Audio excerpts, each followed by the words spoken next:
Hello అండి. ఈ వీడియోలో మనందరికీ ఎంతో ఫేవరెట్ అయినటువంటి పావు బాజీ రెసిపీని ఎలా ప్రిపేర్ చేసుకోవాలో చూపిస్తాను. ముందుగా స్టవ్ ఆన్ చేసి వెడల్పాటి ప్యాన్ పెట్టుకొని అందులో ఒక టేబుల్ స్పూన్ ఆయిల్, అలాగే ఒక టేబుల్ స్పూన్ బటర్ వేసుకొని హీట్ చేసుకోవాలి. హీట్ అయిన తర్వాత సన్నగా తరిగినటువంటి ఒక కప్పు ఆనియన్స్, అలాగే హాఫ్ కప్ క్యాప్సికమ్, అలాగే హాఫ్ కప్ బఠానీ వేసుకొని ఒక 2 మినిట్స్ ఫ్రై చేసుకోవాలి. అలా 2 మినిట్స్ ఫ్రై చేసుకున్న తర్వాత తురుముకున్నటువంటి ఒక కప్పు క్యారెట్‌ని కూడా యాడ్ చేసుకొని, క్యారెట్ కలర్ మారేంత వరకు మంట మీడియం ఫ్లేమ్‌లో పెట్టుకొని ఫ్రై చేసుకోవాలి.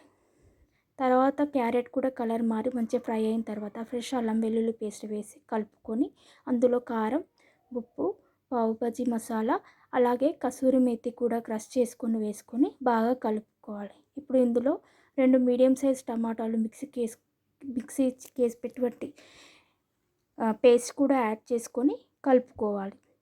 తర్వాత మనం 2 మీడియం సైజ్ ఆలు ఉడకబెట్టి క్రష్ చేసుకున్నటువంటి ఆలుని కూడా యాడ్ చేసి బాగా మెత్తగా స్పూన్తో ప్రెస్ చేస్తూ కలుపుకోవాలి.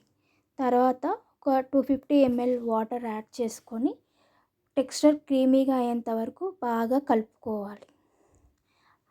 కలుపుకున్న తర్వాత ఇప్పుడు హై ఫ్లేమ్లో మంటని అడ్జస్ట్ చేసి ఉడుకుతున్నట్టుగా అనిపించినప్పుడు మళ్ళీ ఒక టేబుల్ స్పూన్ బటర్ వేసి కలుపుకోవాలి. కొంచెం దగ్గర పడిన తర్వాత కొంచెం సన్నగా తరిగిన కొత్తిమీర యాడ్ చేసుకొని దింపుకోవాలి. Curry ready. నెక్స్ట్ బ్రెడ్ కోసం దోశ ప్యాన్ పెట్టుకొని బటర్ వేసుకొని రెండు వైపులా కాల్చుకొని మనం ప్లేట్లో పెట్టుకొని సర్వ్ చేసుకోవడమే. అంతే, ఎంతో టేస్టీగా ఉండే పావు బాజీ రెడీ. ఈ రెసిపీ మీకు నచ్చినట్టయితే మీరు కూడా ట్రై చేసి ఎలా వచ్చిందో నాకు కామెంట్ చేయండి. అలాగే నా వీడియోస్ అన్నిటినీ చూసి లైక్ చేసి కామెంట్ చేయండి, షేర్ చేయండి. నా ఛానల్ని సబ్స్క్రైబ్ చేసుకోండి.